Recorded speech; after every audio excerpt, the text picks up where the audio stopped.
Ang ikalawang malalapad na bato. Ikasampung kabanata.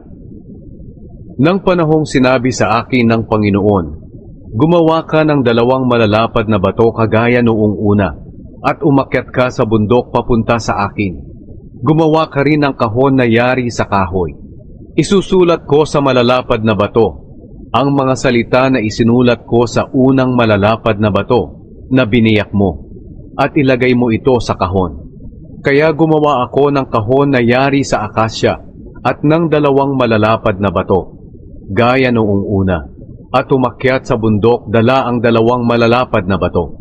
Isinulat ng Panginoon sa dalawang malalapad na batong ito ang isinulat niya noong una, ang 10 utos na ibinigay niya sa inyo, nang nagsalita siya mula sa apoy, noong araw na nagtipon kayo sa bundok.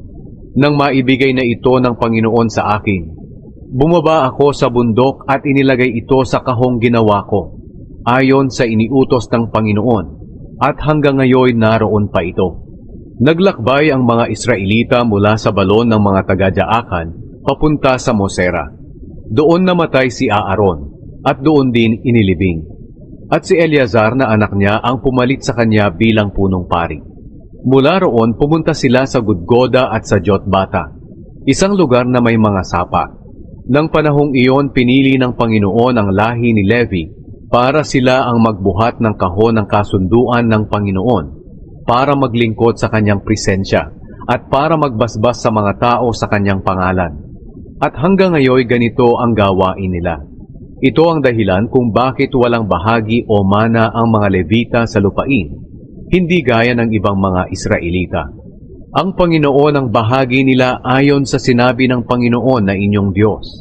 Sinabi pa ni Moises, gaya ng ginawa ko noong una, nanatili ako sa bundok sa loob ng 40 araw at 40 gabi, at muli akong pinakinggan ng Panginoon, at hindi niya kayo pinatay. Sinabi niya sa akin, lumakad ka at pamunuan ang mga Israelita sa pagpasok at sa pag-angkin sa lupaing ipinangako kong ibibigay sa inyo at sa inyong mga ninuno. Igalang at sundin ang Panginoon. At ngayon, o mga mamamayan ng Israel, ang hinihingi lang ng Panginoon na inyong Diyos sa inyo ay igalang ninyo siya, mamuhay ayon sa kanyang pamamaraan, mahalin siya, maglingkod sa Kanya ng buong puso't kaluluwa, at sundin ang lahat ng mga utos at tuntunin niya na ibinibigay ko sa inyo sa araw na ito para sa ikabubuti ninyo. Sa Panginoon na inyong Diyos ang kalangitan, kahit ang pinakamataas na langit, pati ang mundo at lahat ng narito. Ngunit pinili ng Panginoon ang inyong mga ninuno para mahalin, at sa lahat ng bansa kayo na mula sa kanilang lahi, ang pinili niya hanggang ngayon. Kaya baguhin ninyo ang mga puso ninyo, at huwag nang patigasin ang mga ulo ninyo, sapagkat ang Panginoon na inyong Diyos ay Diyos ng mga Diyos, at Panginoon ng mga Panginoon. Makapangyarihan siya at kamanghamanghang Diyos. Wala siyang pinapanigan, at hindi siya tumatanggap ng suhol. Ipinagtatanggol niya ang karapatan ng mga ulila at mga biyuda. Minamahal niya ang mga dayuhan at binibigyan sila ng pagkain at mga damit. Kaya mahalin din ninyo ang mga dayuhan, dahil dayuhan din kayo noon sa Ehipto. Igalang ninyo ang Panginoon na inyong Diyos at paglingkuran ninyo siya. Manatili kayo sa Kanya at sumumpa kayo sa pangalan lang niya.